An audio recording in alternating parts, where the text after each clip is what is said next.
Once upon a time, there was a baker who owned a shop in a small town in America. This baker was not a very kind man. He never gave his customers more bread than necessary for their money, and he never smiled. However, he was an excellent baker. His bread was the softest you could imagine. Sometimes, customers would buy their bread and start eating it right there in the shop. His cakes were equally delicious, drawing people from all over the town.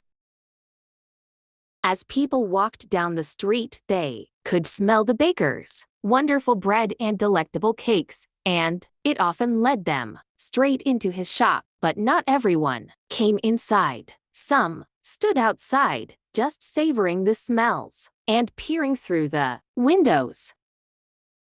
The baker didn't like this. Their stomachs are full of the smell of my bread, and I'm giving them a free lunch while getting nothing in return for my hard work, he grumbled to himself. Perhaps there's a way to capture those delicious smells in bottles, then I could sell them just like I sell my bread.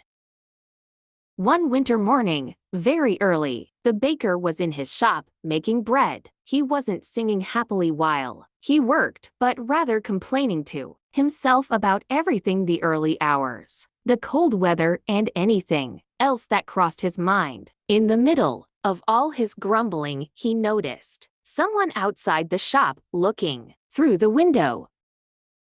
It was a young man, dressed in an old, worn coat. Gazing longingly at the baker's bread, he looked hungry and was smiling as he took in the smell of the fresh bread. When the baker saw him, he became furious. That thief outside my shop is stealing the smell of my bread. It's a free breakfast for him, and I get nothing for my hard work. The baker thought. The man didn't move. He just stood there, eyes closed, enjoying the aroma of the bread. The baker's anger boiled over. He marched across the shop, threw open the door, and shouted at the young man, "Pay me." "Pay you for what?" asked the young man, surprised. "For the smells you've stolen." The baker replied, "But I haven't stolen anything. I am just smelling the air," said the young man. "Air isn't free when it's filled with the smell of my bread," the baker retorted. "Pay me now, or I'll call the police." When the young man refused to pay, the baker grabbed him by his coat and dragged him through the snow to the judge's house. He knocked loudly on the door, and, after a long wait, the judge opened it. Dressed in his nightclothes, the judge was surprised to see them standing outside at 1 a.m. in the freezing cold. "What could be so urgent this early in the morning?" asked the judge. "This man is a thief. He stole the smells from my shop," exclaimed the baker. The judge raised his eyebrows but said calmly, "Come in and tell me the whole story, but first, give me a moment to get dressed." He disappeared into the house and returned a few minutes later, fully dressed. He invited them inside, and they sat around a large table.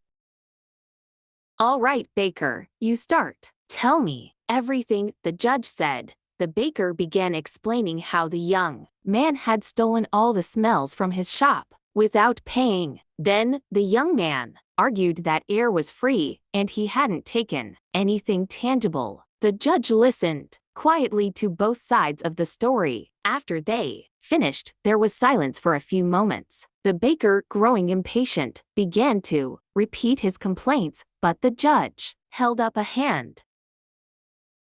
"Stop, I've heard enough. I've decided what we'll do," said the judge. Turning to the young man, the judge asked, "Do you have any money?" The young man reached into his pocket and pulled out a few coins. "Sir, this is all the money I have in the world," he said. "Give those coins to me," said the judge.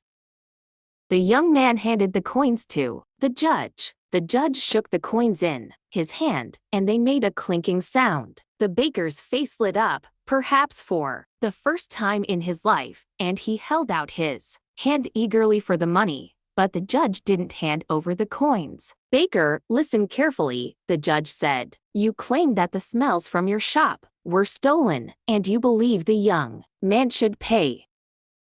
Well, the sound of this money is the best way to pay for the smell of your bread." The baker's smile faded. "Give me the coins, sir," he demanded, now frowning. "No," said the judge firmly. "I've decided that the sound of money is the perfect payment for the smell of bread." With that, the judge returned the coins to the young man and told him to go home. Moral of the story: the story conveys a lesson about greed and the value of simple pleasures. Sometimes, we become so focused on material gain that we lose sight of life's intangible joys. It teaches us to appreciate experiences and sensory pleasures rather than being consumed by possessiveness and greed.